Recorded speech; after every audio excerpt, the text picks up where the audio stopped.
Olá, queridos viajantes da Palavra de Deus, sejam muito bem-vindos a este canal, tudo bem com vocês? Para vocês que ainda não me conhecem, eu me chamo Mari Garcia e se você ainda não está inscrito aqui, este é o momento que você pode se inscrever. Ativa o sininho aqui embaixo para o YouTube te avisar toda vez que eu postar um vídeo novo por aqui. Me segue lá nas minhas redes sociais, no meu Instagram, no meu Facebook, também no meu Telegram. Vou deixar tudo aqui na descrição deste vídeo. É só você clicar em cima do link e você vai ser levado para a minha rede social.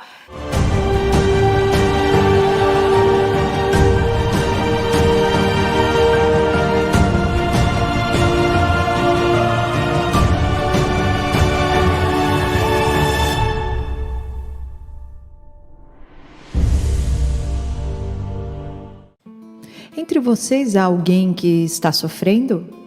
Que ele ore. Há alguém que se sente feliz? Que ele cante louvores. Entre vocês há alguém que está doente? Que ele mande chamar os presbíteros da igreja para que estes orem sobre ele e o unjam com óleo, em nome do Senhor. A oração feita com fé curará o doente. O Senhor o levantará. E se houver cometido pecados, ele será perdoado. Portanto, confessem os seus pecados uns aos outros e orem uns pelos outros, para serem curados.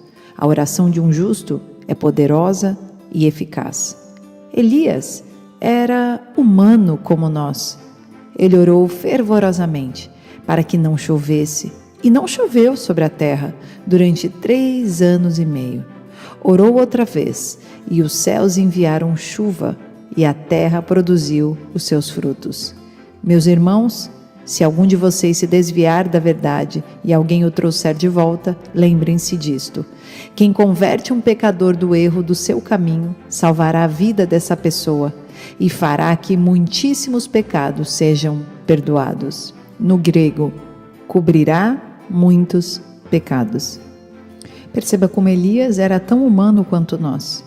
E ainda assim, quando ele orou com muita vontade, fervorosamente, pedindo para que não caísse chuva, nenhuma chuva caiu por 3 anos e meio. E então, quando ele decidiu que queria que a chuva caísse, ele orou novamente. E então o céu enviou chuva e a terra começou a produzir as suas colheitas. Mas como é possível uma oração assim tão poderosa? O que existia na vida de Elias que nós poderíamos aprender e trazermos para as nossas vidas também, hoje em dia?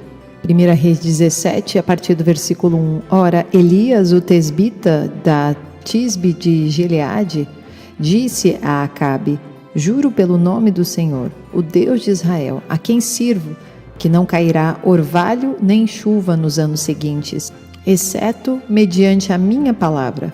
Depois disso, a palavra do Senhor veio a Elias: saia daqui, vá para o leste e esconda-se perto do riacho de Querite, a leste do Jordão. Você beberá do riacho. E dei ordens aos corvos para o alimentarem lá. E ele fez o que o Senhor lhe tinha dito. Foi para o riacho de Querite, a leste do Jordão, e ficou por lá. Os corvos lhe traziam pão e carne de manhã e de tarde, e ele bebia água do riacho. Algum tempo depois, o riacho secou-se por falta de chuva. Toda a história de Elias mostra total dependência do Senhor. Se olharmos para a vida de Elias, conseguimos enxergar um pouco sobre a simbologia descrita dentre as duas testemunhas. Personagens descritos em Apocalipse 11, que virão no tempo da grande tribulação. E a característica que é muito forte para com Elias, que aponta também para este povo do fim, está relacionado a esta dependência de Deus. No seu primeiro confronto com Acabe, o rei Acabe, Deus envia Elias para o riacho de Querite, a leste de Jordão, aonde ele receberia a provisão de Deus. Mas para isso ele precisava acreditar e depender do Senhor profundamente. Ele não poderia nunca pensar pela razão que em meio a um riacho ele poderia ser alimentado por corvos, pássaros que vinham até ele com alimento, e ele bebia da água do riacho. Elias não tinha pedidos pequenos para Deus.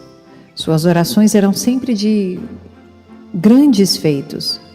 Em 1 Reis 17, ele ora por uma terra seca. Imagina fazer com que a natureza seja modificada através de uma oração. Mais à frente, ele também pede para Deus em uma oração que ele ressuscite dos mortos o filho da viúva de Serepta, mulher que tinha sido ordenada por Deus para que pudesse alimentá-lo em sua segunda jornada, já que o tempo dele receber a provisão do riacho de Querite e dos corvos havia se findado. 1 Reis 17, a partir do versículo 15. Ela foi e fez conforme Elias lhe dissera, e aconteceu que a comida durou muito tempo para Elias e para a mulher e sua família, pois a farinha na vasilha não se acabou e o azeite na botija não se secou, conforme a palavra do Senhor proferida por Elias. Algum tempo depois, o filho da mulher dona da casa ficou doente, foi piorando e finalmente parou de respirar. E a mulher reclamou a Elias: que foi que eu te fiz, ó homem de Deus? Vieste para lembrar-me do meu pecado e matar o meu filho? Dê-me o seu filho, respondeu Elias. Ele o apanhou dos braços dela, levou-o para o quarto de cima, onde estava hospedado, e o pôs na cama. Então clamou ao Senhor: ó Senhor, meu Deus, trouxeste também desgraça sobre esta viúva, com quem estou hospedado, fazendo morrer o seu filho? Então ele se deitou sobre o menino 3 vezes e clamou ao Senhor: ó Senhor, meu Deus, faze voltar à vida este menino. O Senhor ouviu o clamor de Elias e a vida voltou ao menino. E ele viveu. Então Elias levou o menino para baixo, entregou-o à mãe e disse: veja, seu filho está vivo. Outra oração poderosa de Elias foi que ele invocou o fogo do céu para consumir a oferta no Monte Carmelo. Ele foi ousado, ele orou com incrível fé, acreditando que Deus era capaz. Ele acreditava que Deus seria fiel às suas orações. 1 Reis 18, versículo 37, responde-me, ó Senhor, responde-me, para que este povo saiba que tu, ó Senhor, és Deus e que fazes o coração deles voltar para ti. Então o fogo do Senhor caiu e queimou completamente o holocausto, a lenha, as pedras e o chão, e também secou totalmente a água na valeta. Quando o povo viu isso, todos caíram prostrados e gritaram: o Senhor é Deus, o Senhor é Deus. Então Elias ordenou-lhes: prendam os profetas de Baal, não deixem nenhum escapar. Eles os prenderam e Elias os fez descer ao riacho de Quizon e lá os matou. E então, quando Elias pede para que a chuva caia diante de uma terra seca, ele pede durante a primeira vez e não recebe resposta, a segunda vez e ainda não recebe resposta. Apenas na 7ª vez ele consegue uma resposta, mas nem por isso ele desistiu, ele continuou a sua oração. 1 Reis 18, versículo 43, vá e olhe na direção do mar, disse ao seu servo, e ele foi e olhou. Não há nada lá, disse ele. 7 vezes Elias mandou, volte para ver. Na 7ª vez o servo disse, uma nuvem tão pequena quanto a mão de um homem está se levantando do mar. Então Elias disse, vá dizer a Acabe, prepare o seu carro e desça antes que a chuva o impeça. Enquanto isso, nuvens escuras apareceram no céu, começou a ventar e a chover forte, e Acabe partiu de carro para Jezreel. Sim, Elias fez todas essas orações. Ele invocou este fogo do céu para consumir a água e os sacrifícios, não para a sua própria glória. Ele não queria elogios. Ele queria que todos pudessem saber que o Senhor é Deus. Só Ele pode todas as coisas. Essa era a intenção do seu coração. Em nenhum momento ele se perdeu em desejar que a glória viesse para ele. Olha como este homem ora, afinal de contas ele deve ser um Deus. Ele poderia muito bem ter deixado o seu ego crescer e fazer de um feito do Senhor um pedacinho de honra só para ele, mas pelo contrário, sua alegria estava em honrar ao Senhor. As orações de Elias eram sobre trazer o mundo de volta para Deus, mesmo quando uma resposta não veio assim tão imediatamente. Ele sabia que, se ele tivesse fé, ele continuaria orando até que a resposta viesse a ele. Mas como nós, como homens comuns, podemos experimentar este poder de Deus, esse mover nas respostas em nossas orações. Tiago 5,16. Portanto, confessem os seus pecados uns aos outros e orem uns pelos outros para serem curados. A oração de um justo é poderosa e eficaz. Perceba como uma oração de uma pessoa que tem uma vida justa, ou seja, alguém que tem bons frutos, alguém que tem uma vida santa, alguém que escolhe caminhar nos caminhos do Senhor, que rejeita o pecado, mas que todos os dias busca como alvo viver uma vida santa. Esta pessoa, ela por si só, já está à frente em suas orações. Ela, de certa forma, tem um acesso direto ao Senhor, diferente daquele que está atolado ao pecado. A oração de um justo é poderosa e é eficaz. Também devemos admitir as nossas fraquezas, as nossas falhas, os nossos pecados. Sermos honestos e vulneráveis com os outros, para encontrarmos a cura. Todo pecado que fica encoberto, no escuro, ele cria raízes.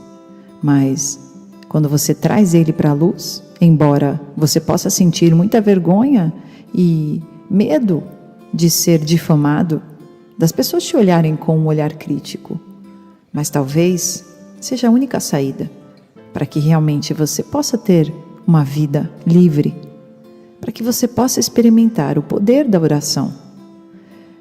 Quando nós estamos enraizados ao pecado, dificilmente conseguimos orar e sermos ouvidos, porque a nossa oração ela já começa errada. Provavelmente ela tem algo relacionado apenas com o seu ego. Elias, este homem de Deus, sempre pensava em como trazer o reino de Deus para as pessoas ao redor. Ele estava preocupado em se cumprir a vontade do Pai, e não apenas a vontade dele. É através da oração com os outros e pelos outros que nós nos encontramos com o caráter de Deus.